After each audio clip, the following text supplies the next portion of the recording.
Jail में सत्येंद्र जैन, पत्नी पर भी गिरे गाज। केजरीवाल तक भी पहुंचेगी जांच की आंच। ईडी के हाथ लगे बड़े बड़े सबूत। नमस्कार, सुलगता सवाल में आपका स्वागत है। मैं हूं आपके साथ सोनाली। आज सवाल केजरीवाल की भ्रष्टाचारी गैंग पर उठाएंगे, जिससे सत्येंद्र जैन से लेकर मनीष सिसोदिया तक जल उठेंगे। बड़ी खबर आ रही है कि जेल में बंद दिल्ली के स्वास्थ्य मंत्री सत्येंद्र जैन की पत्नी पूनम जैन को अब ईडी ने समन भेजा है।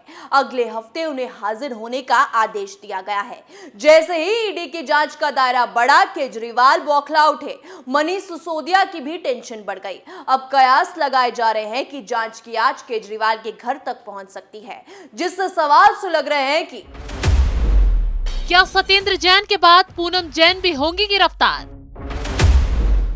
क्या सत्येंद्र जैन ने खोले भ्रष्टाचार के सारे राज?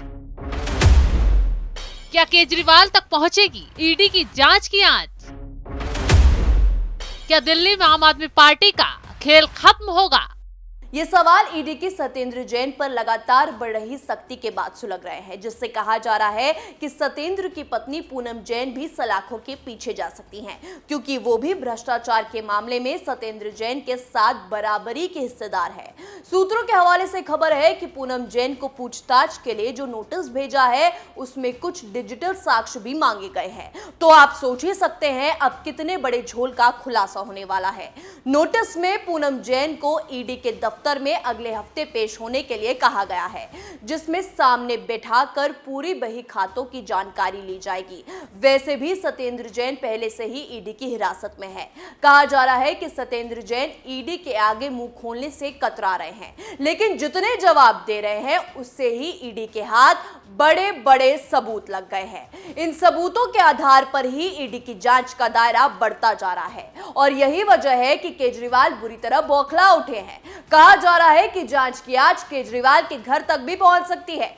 इस ट्विस्ट पर चर्चा करेंगे, लेकिन उससे पहले आपको इस घोटालेबाजी का पूरा खेल बता दें कि आखिर कैसे भ्रष्टाचार को अंजाम दिया गया और कौन कौन इस खेल में शामिल रहा। दरअसल सत्येंद्र जैन और उनके परिवार पर आरोप है कि साल 2011 से 12 और फिर 2015 से 16 में उन्होंने 4 शेल यानी फर्जी कंपनियां बनाई। इन कंपनियों के जरिए पहले 11 करोड़ 78 लाख और फिर 4 करोड़ 63 लाख की हेराफेरी की और दिल्ली एनसीआर में जमीनें खरीदी। उधर पैसों का बंटवारा भी किया गया। इनकम टैक्स विभाग पहले ही इस मामले की जांच कर चुका है, जिसके बाद ही उसने सत्येंद्र जैन की बेनामी संपत्ति को कुर्क करने का आदेश दिया था। जब ईडी ने सारे मामले के दस्तावेज पूछताछ के दौरान सत्येंद्र जैन को दिखाए थे, तो उन्होंने कहा था कि कुछ याद नहीं है, क्योंकि कोरोना की वजह से उनकी याददाश्त चली गई है। जिसके बाद सत्येंद्र जैन की इस तरह की बातों पर कोर्ट को भी शक हुआ। कोर्ट ने सत्येंद्र जैन की जमानत अर्जी कई बार खारिज कर दी और कहा कि उन्होंने रिहा करने पर सबूतों से छेड़छाड़ की आशंका है, क्योंकि सत्येंद्र जैन एक प्रभावी पद पर तैनात हैं। जैन को गिरफ्तार करने से पहले ईडी ने उनके और करीबियों पूनम जैन, नवीन जैन, सिद्धार्थ जैन, जीएस मथारू, अंकुश जैन, योगेश और वैभव जैन के ठिकानों पर छापे मारे थे। इन छापों में 2 करोड़ 85 लाख की रकम और 133 सोने के सिक्के मिलने का दावा जांच एजेंसी ने किया था। वहीं इस साल अप्रैल में ईडी ने सत्येंद्र जैन के परिवार और उनकी कंपनियों की 4.81 करोड़ की संपत्ति भी जब्त की थी। हालांकि आम आदमी पार्टी की तरफ से लगातार कहा जाता है कि सत्येंद्र जैन पर आरोप झूठे हैं। खुद सीएम केजरीवाल कह चुके हैं कि सत्येंद्र जैन पाक साफ है और राजनीतिक साजिश के कारण उन पर आरोप लगाए जा रहे हैं, उन्हें फंसाया जा रहा है। अब केजरीवाल ऐसा तो कहेंगे ही, क्योंकि खुद पर भी जांच की आंच पहुंच सकती है,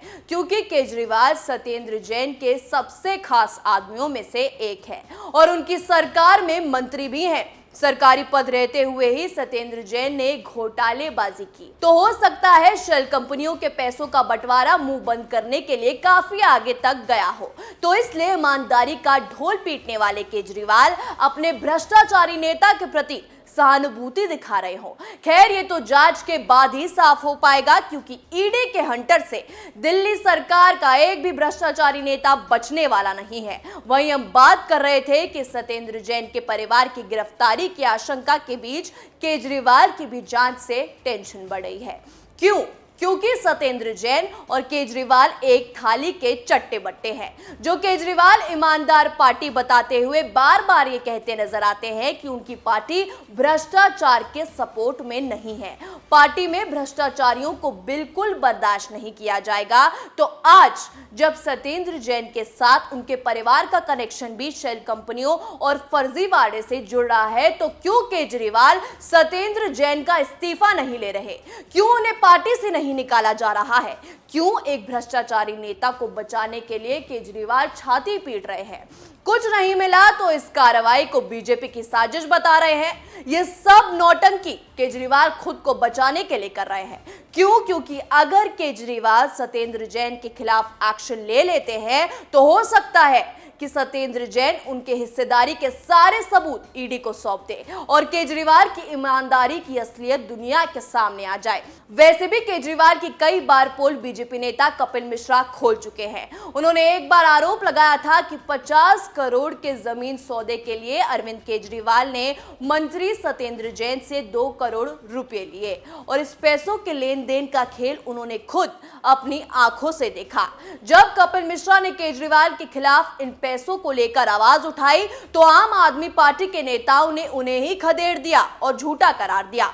वैसे भी कहा जाता है कि जब केजरीवाल ने नई आम आदमी पार्टी बनाई थी तो पार्टी को फंडिंग की जरूरत थी, तो उस समय भी सत्येंद्र जैन ने ही केजरीवाल की फंड को लेकर मदद की थी। अब ये पैसा कहां से आया था, कैसे इस्तेमाल किया गया था, इसका कोई सबूत नहीं है। इसलिए कहा जा रहा है कि ईडी सभी सबूतों को बटोर कर केजरीवाल तक भी पहुंच सकती है और भ्रष्टाचार के पूरे खेल पर बड़ा खुलासा हो सकता है। सुलगता सवाल में आज के लिए इतना ही। कल फिर नए सवालों के साथ पेश होंगे, तब तक के लिए देखते रहिए कैपिटल टीवी। नमस्कार।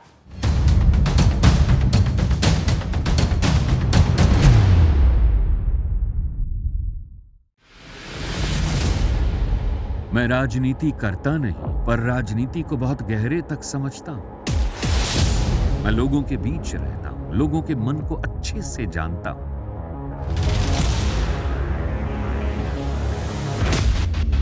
पब्लिक और पॉलिटिक्स की हर नब्ज को खूब पहचानता हूं।